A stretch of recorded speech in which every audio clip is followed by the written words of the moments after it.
Join me today as we finally get to tackle this project of cleaning and pruning our climbing roses.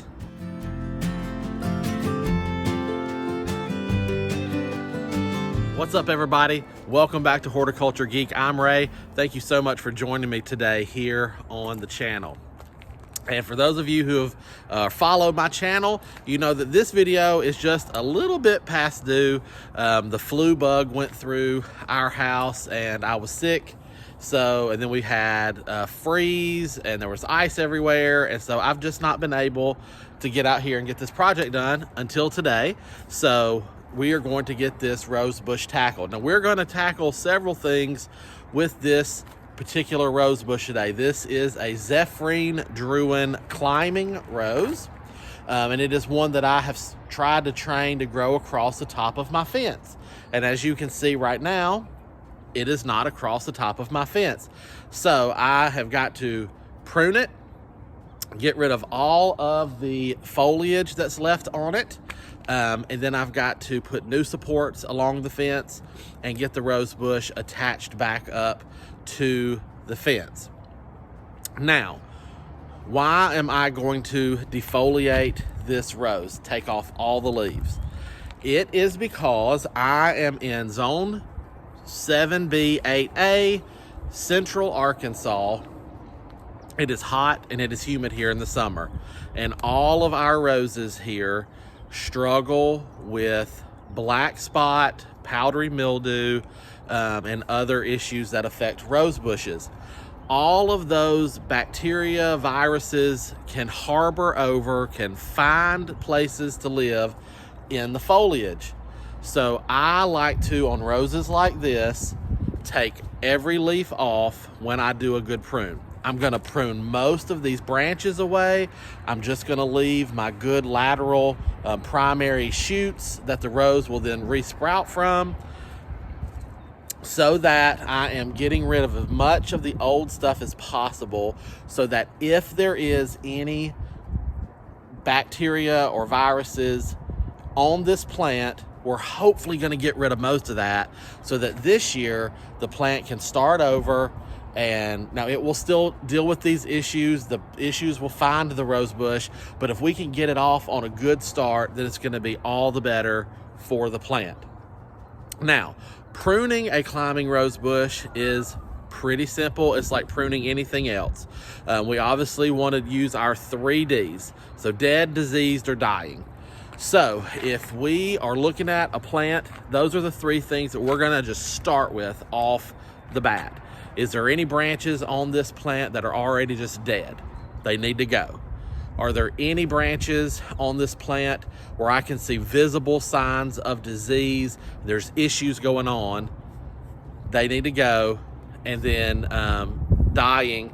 And dying is, some people say damaged. So dead, disease, dying, or dead, disease, damage, whatever. Are there any plants or branches on this plant that have issues to the point where it's going to lead that branch to die? We can go ahead right off the bat in all 3 of those categories and just prune that off of this plant, okay? Then what we're going to look for after we've done that are our structural prunings, okay? So if I, in this case, am looking to have a climbing rose bush that has branches leading up and over across the top of my fence, I want to select the branches that I think would best do that.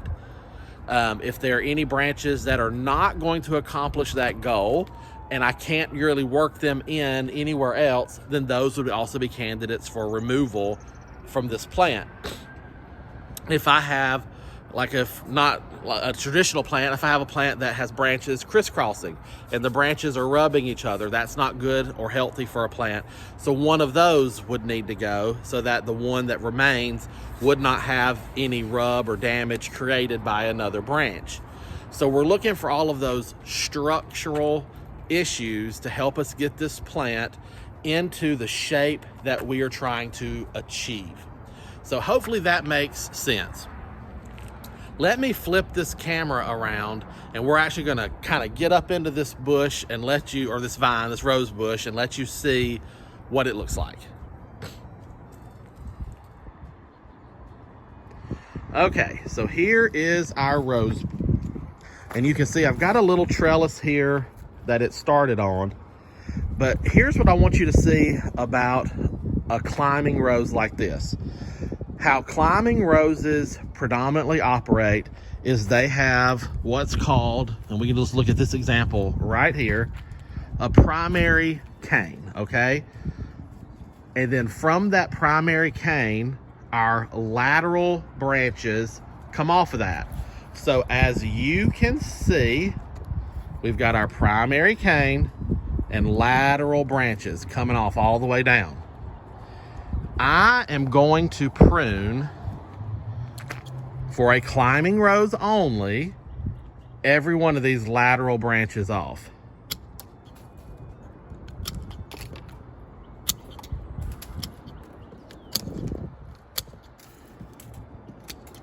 Okay, and I would just keep going with that. And the reason I'm doing that is because on a climbing rose, all of these lateral branches are where my new roses are going to come from. So I want to encourage this primary branch to push out all new, beautiful, healthy growth that will then have plenty of rose buds all over it for this season, okay? Now, I tend to personally be a very aggressive rose pruner.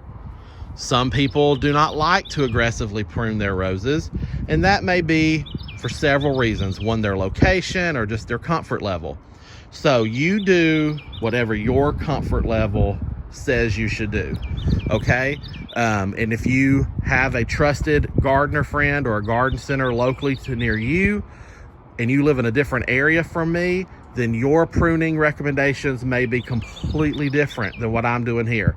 But for me here, in a hot, humid, southern climate, this is how I like to prune. And let me get in here. You can see there are issues on these leaves. That is black spot, okay? That's rust. So these leaves have rust, so they've got to go. I've got powdery mildew. So this rose has those issues that I have been talking about. So stage one for me, and I'm just gonna set the camera up, is I'm gonna just kind of prune back a lot of these branches and leave myself with the good ones that are left. And I'm gonna start there because by essence of doing that, I'm really going to defoliate most of this plant. So that's how I'm going to achieve my mission of defoliating this particular plant, is I'm gonna go ahead on a climbing rose and really just start cleaning it up and find any dead disease damaged, get it out of there, get my lateral branches out that I know I won't need, and then we'll see what's left, okay? So I'm gonna set the camera up, and here we go.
All right, so now you can see that the plant I'm left with is very different from the rose bush I started with.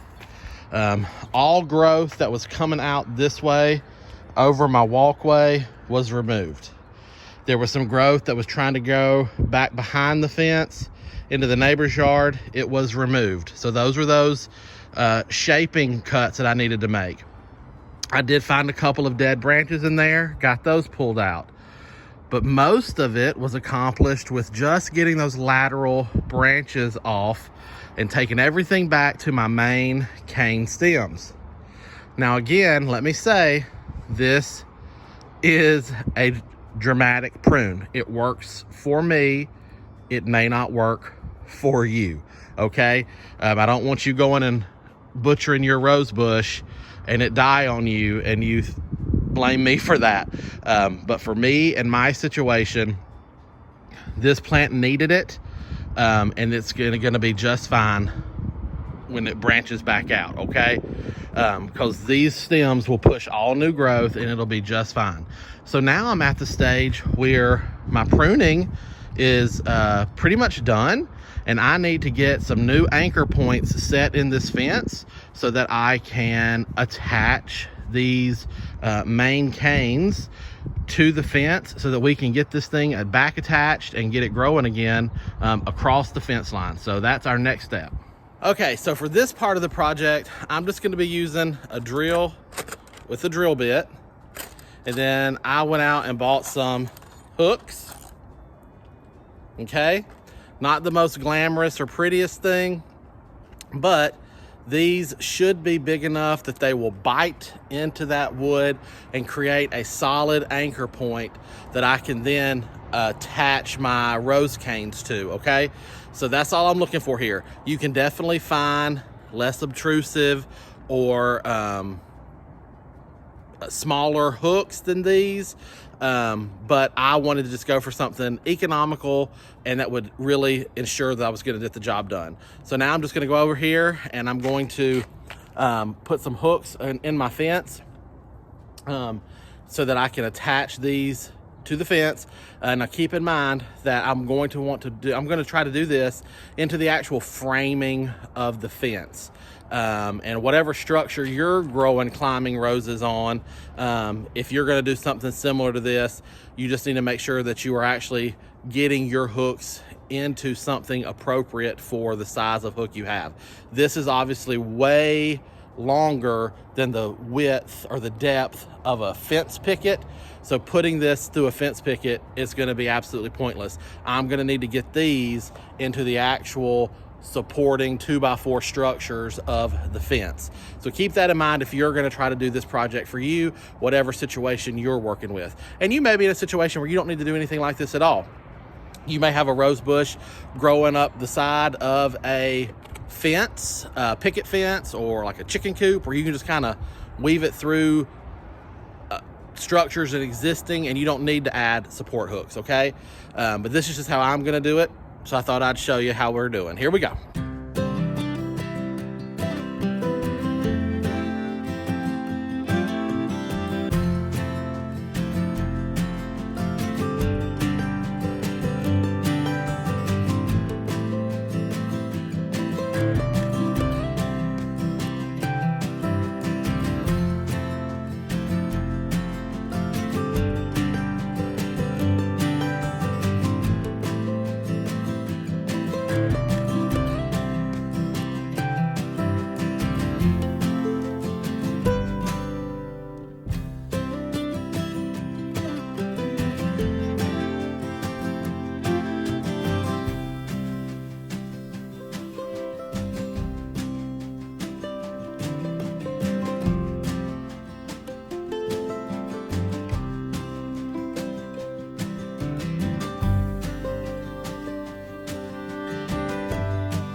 Okay, so hopefully you were able to kind of see what I was doing there.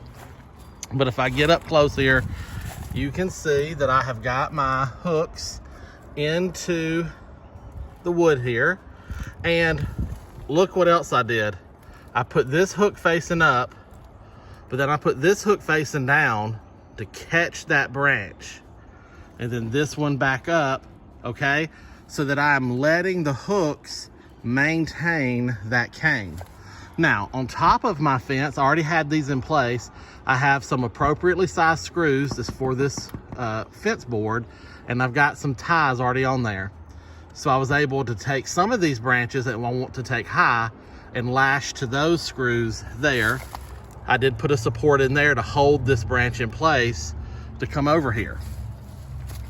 And so now what I'm left with is a rose bush that, as you can see, I've got 2 canes attached to the fence going off this way, 3 canes kind of going off this way. There's one just kind of standing up there, and there's a few other branches. So the hope and the goal for this rose bush this year is that 1, these branches will stay attached to this fence, and 2, as it regrows its foliage and puts out roses, that it will literally be a wall covering on this fence, just covered with beautiful roses. But you'll have to stay tuned to see if that's how it plays out.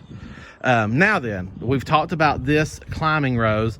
I want to very quickly go look at a standard rose bush to show you the difference between how I'd prune that and how I just pruned this guy.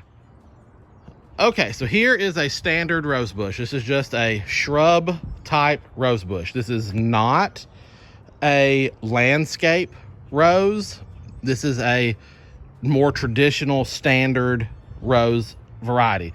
Okay, so the first thing you need to understand about roses is that they come in really 4 different major categories. You've got your miniatures, which a lot of time you see those at the grocery store, the little itty bitty baby roses with the little bitty sweet little roses on them at the grocery store.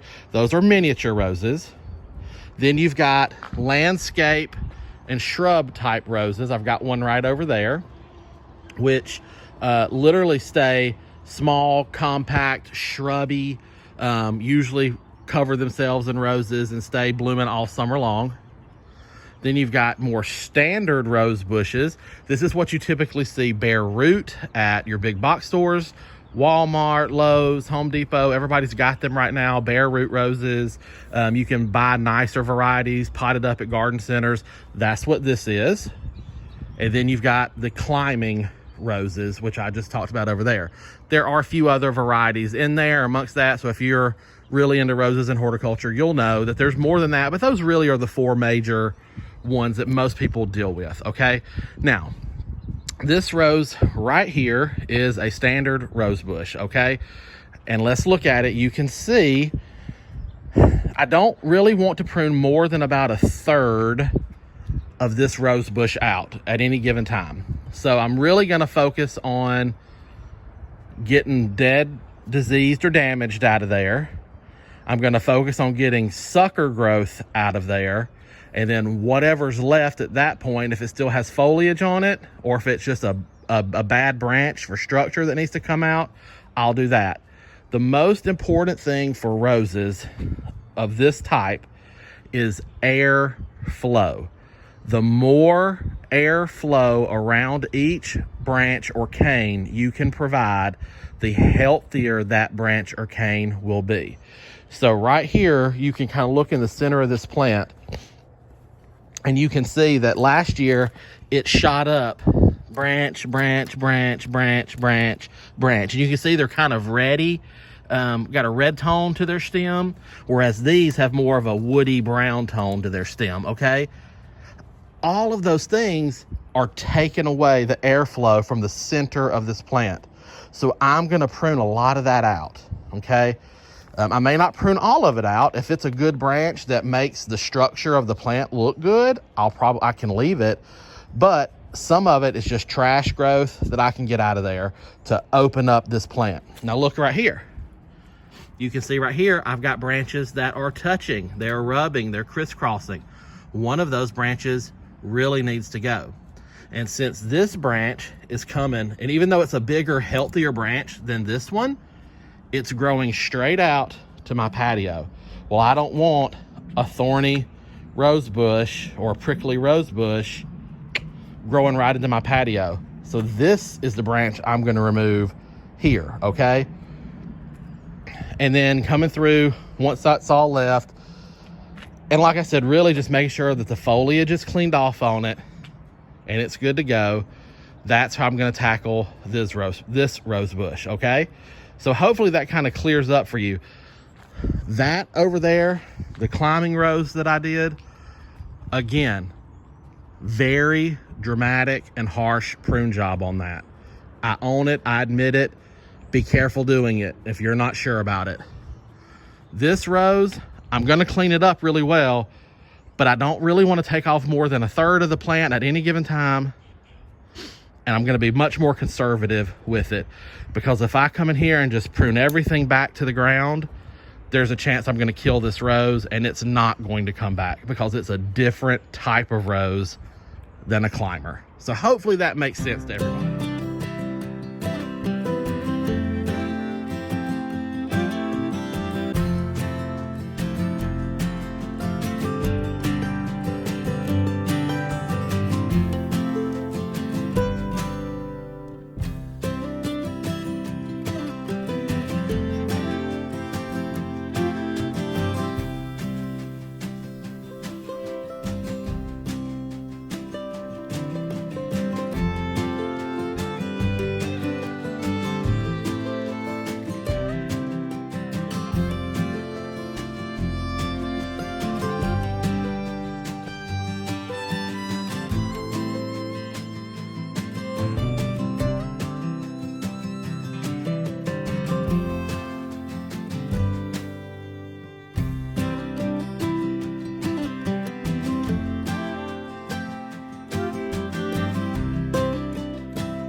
All right, so I'm gonna stop there with this rose. I have accomplished my main goals with it. I've cleared out any sucker growth, which a sucker growth is just a shoot coming off the rootstock right out of the ground, or coming at a cross where other branches are coming out. And just like on a tomato, a sucker can steal lots of good energy from my rose bush. So I've got rid of a lot of those. I've opened up the center of the rose bush. I've defoliated it. I've got it pruned back. I've done structural cuts to make sure it's going to be in a good growth habit for the year, and there's nothing going to be growing out onto my patio. I have not taken a whole lot off. Let me flip the camera around and just show you. So right here is the pile of the stuff that I've pruned off of the rose bush. It's not a whole lot, but when you get in here, it does make a considerable difference. There's not as much growth coming out of the middle of this plant. Every branch has its own little space. It's not touching anybody else. It's not rubbing against the neighbor. Everything's got adequate airflow. That's the goal of this type of pruning job. You can come down and prune some height out of these if your rose bushes are getting a little too tall. I don't feel the need to do that with this particular rose bush because I've still got plenty of space up here for him to grow into. But if you're working in a situation with a rose like this, and maybe you have it planted in front of your home under a window, you can come in and do a top prune on these just to size control. That is appropriate, as long as you remember you don't want to take much more than about 1/3 of the plant off at a given time. It just puts too much stress on the plant. So there is that rose bush.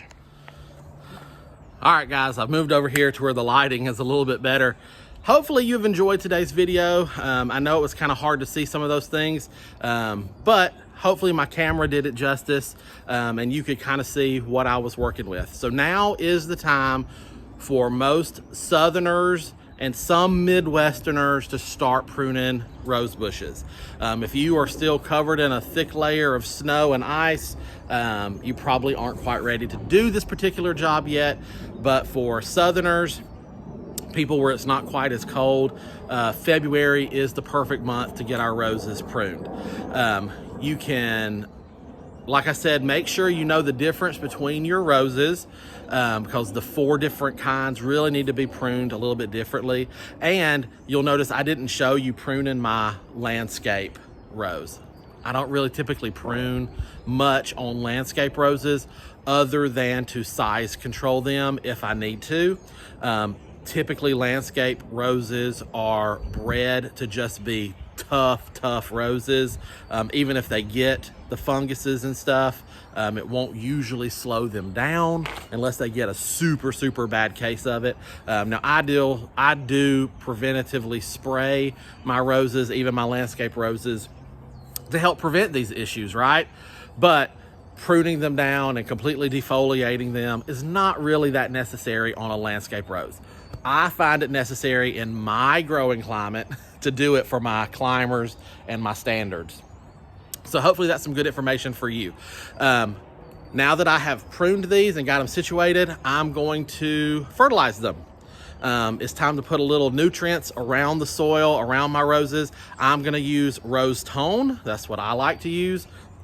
I don't have any on hand today, so I can't show you what the bag looks like, but it is an Espoma product, and you literally just take it just like Biotone or Plant Tone or Holly Tone, all the tone products, and you just sprinkle it around the perimeter of your rose bush, help it work into the soil a little bit or water it in to go ahead and give your roses the boost they need.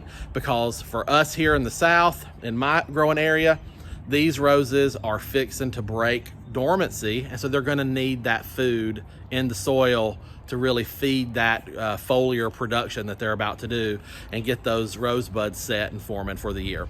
So fertilizing is now a thing to do.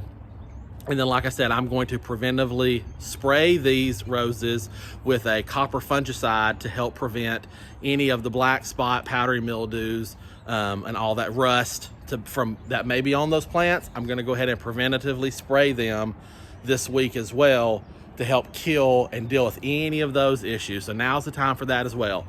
So I hope you've enjoyed today's video. I don't want it to be too long.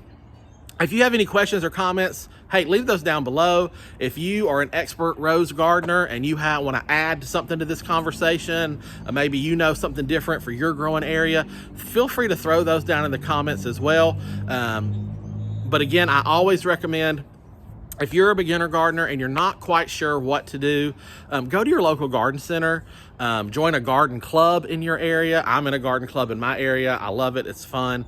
But there's resources out there for you, and people that can help you really figure out in your specific growing area what's best practice for your plants. So please do that, and hopefully you can find the most successful ways to get your plants pruned. That's always what I would love for y'all to do, so that we can all have fabulous gardening seasons. And spring is right around the corner, guys. We are going to be out here full-time gardening before we know it. Hopefully you all are excited and ready for it, as I am. But again, like I said, leave any of those questions or comments down below, and we'll tackle those as they come in. I really hope you've enjoyed today's video. If you have, give me that thumbs up. And if you have not hit the subscription notification bell, go ahead and do that. That way you'll know the next time I post a video here for you guys to enjoy. I hope you are all having a fabulous week, but until next time, from my garden to yours, I wish you all the best and happy gardening.